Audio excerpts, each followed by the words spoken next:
Kwenye video yetu iliyopita tuliongelea ni sababu zipi ambazo zinaweza kusababisha baadhi ya wanawake kupoteza hamu ya tendo la ndoa baada ya kujifungua, na tukasema kwamba video tutakayofuata tutaongelea ni vitu gani ambavyo sasa mwanamke anaweza kufanya yeye ile hali yake ya kutamani kufanya tendo la ndoa iwe kama vile ilivyokuwa kabla hajajifungua. Kwa hiyo leo tutaangalia hicho kitu. Sasa jambo la kwanza kabisa, mwanamke lazima ausikilize mwili wake. Baada ya kujifungua inabidi ausikilize mwili wake, kwa sababu wataalamu wengi wa afya wanashauri kwamba mwanamke anaweza kuanza kushiriki tendo la ndoa akishatimiza wiki 6 baada ya kujifungua, right?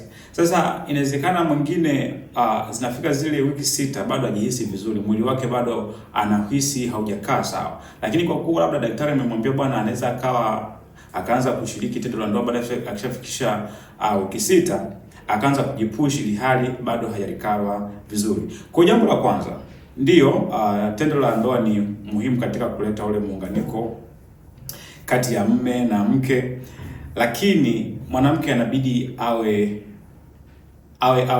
honest, yani ausikilize mwili wake katika uhalisia wake, asi rush kufanya kwa sababu tu labda daktari amesema bwana baada ya wiki 6 unaweza kuanza kufanya unaweza kuanza kukutana na mwenzi wako kimwili. Kwa hiyo hilo ni jambo la kwanza. Mwanamke, usikilize mwili wako. Kama unaona bado kuna namna unajihisi hauko sawa, kubali kwamba kwa muda huo uko hivyo, unajihisi hivyo, na upause hiyo hayo matamanio kutaka kukutana kimwili.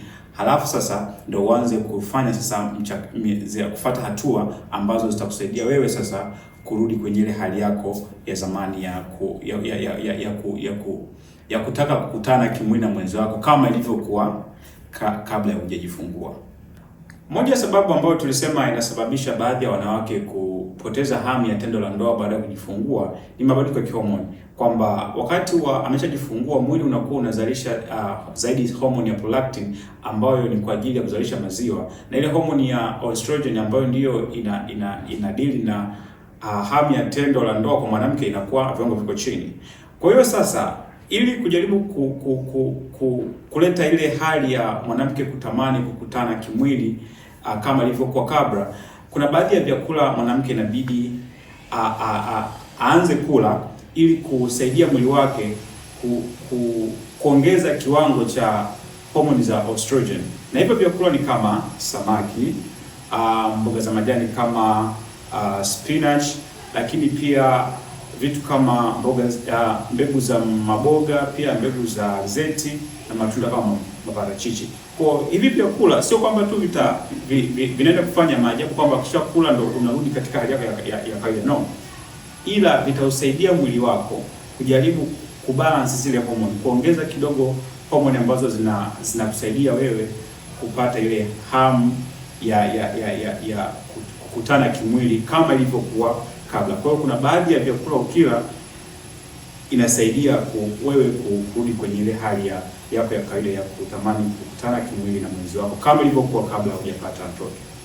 Jambo lingine ambalo linaweza likamsaidia mama kurudisha hamu yake ya kukutana kimwili na mwenzi wake kama ilivyokuwa kabla hajajifungua ni kuwepo na masuala mazuri baina ya wenzi, hasa kwa upande wa mwanamke, kwamba awe mkweli ni kwa namna ambavyo najihisi juu ya mwili wake, kwamba sasa hivi najihisi vizuri, kwa hiyo hilo jambo linaweza likawezekana. Sasa hivi sijihisi vizuri, hilo jambo haliwezekani.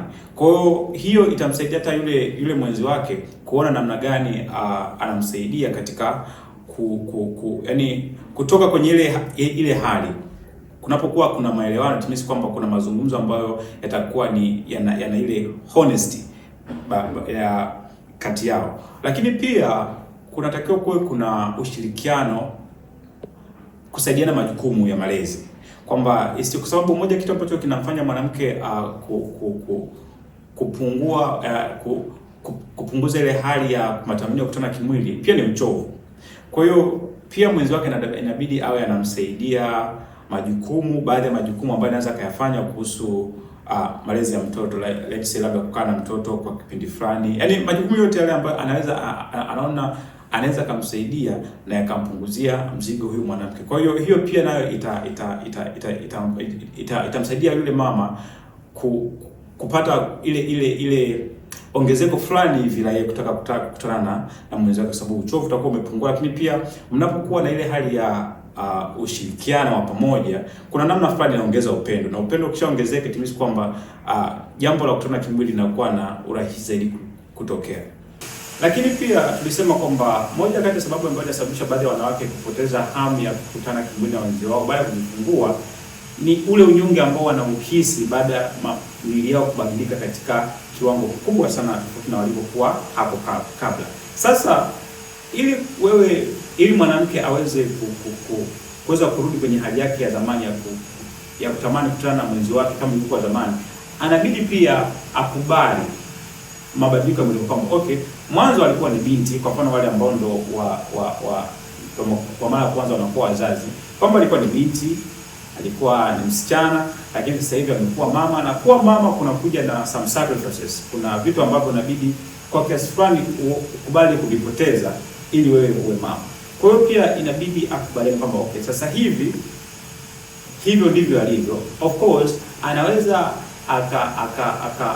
akaanza kufanya baadhi ya vitu ili kujumlisha vile alivyokuwa, lakini inatakiwa ifanyike katika namna ambayo sio kwamba anakuwa anajikataa kwamba mimi sasa hivi niko hivi, nataka nirudi kama alivyokuwa zamani. Lakini hapa katikati, wakati kwenye huu mchakato, inabidi pia ajikubali. Hiyo itampunguzia ule mzigo wa kujifila kiunyonge, na anaona kama vile pia mwenzi wake atakuwa anamwona tofauti, hali ambayo inampunguzia yeye ile hali ya kutaka kukutana kimwili. Kwa hiyo inabidi ajikubali. Anaweza akaamua kufanya mabadiliko kama nilivyosema, lakini akafanya mabadiliko akiwa tayari anaikubali ile hali yake halisi ambayo ako nayo wakati huo. Lakini pia tulisema kwamba moja kati ya sababu ambayo inaweza kusababisha baadhi ya wanawake kupoteza hamu ya tendo la ndoa baada ya kujifungua ni msongo wa mawazo na zile trauma ambazo wanakuwa wanazipata baada ya kujifungua. Kwa hiyo mtu ambaye anakuwa ana msongo wa mawazo ni vigumu sana yeye kupata ile hamasa ya kukutana kimwili na mwenzi wake. Sasa mwanamke ambaye ana changamoto kama hii, unahitajika msaada wa kitaalamu, kwamba uende kwa wataalamu wa saikolojia, wataalamu wa afya ya akili, kisaikolojia, wajaribu kuongea naye ili aweze kukaa sawa. Hapo hakuna njia nyingine mbadala zaidi ya hiyo, ni kutafuta wataalamu waongee naye, then hopefully atakaa sawa.